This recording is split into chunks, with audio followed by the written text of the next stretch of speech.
Friends, 8 महीने पहले हमने एक क्लाइंट के साथ काम शुरू किया। उसका मेन प्रॉब्लम था कि उसको सेल्स और प्रॉफिटेबिलिटी बढ़ाने में दिक्कत आ रही थी।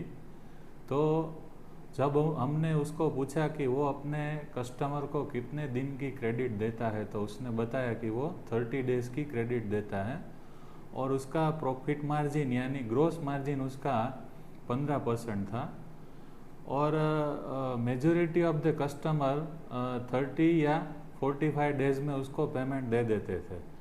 हमने उसको ये सॉल्यूशन दिया कि जो कस्टमर आपको 30 डेज़ में पेमेंट करते हैं, आप उसको, अगर वो कस्टमर 15 दिन में पेमेंट करे तो आप उसको 2% डिस्काउंट दो।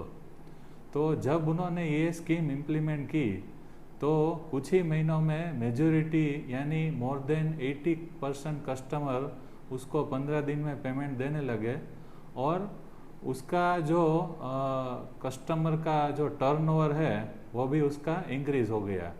यानी जो कस्टमर उसको साल में 12 बार ऑर्डर दे रहा था, वो कम से कम 16 बार ऑर्डर देने लगा। यानी हम अगर कस्टमर के पॉइंट ऑफ व्यू से बात करें तो अगर सपोज़ कस्टमर 15 दिन जल्दी पेमेंट करता है तो कस्टमर अगर 1% का कैश क्रेडिट का इंटरेस्ट देता है महीने का, तो भी उसको कस्टमर को नेट बेनिफिट 1.5% का होता है।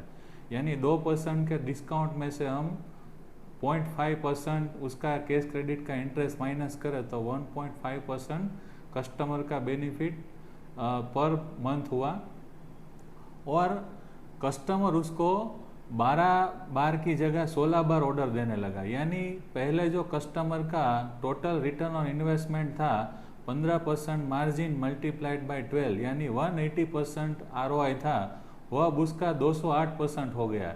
यानी 15% मार्जिन माइनस 2% डिस्काउंट यानी 13% प्रॉफिट मार्जिन मल्टीप्लाइड बाय 16 यानी 208% उसका ROI बढ़ गया।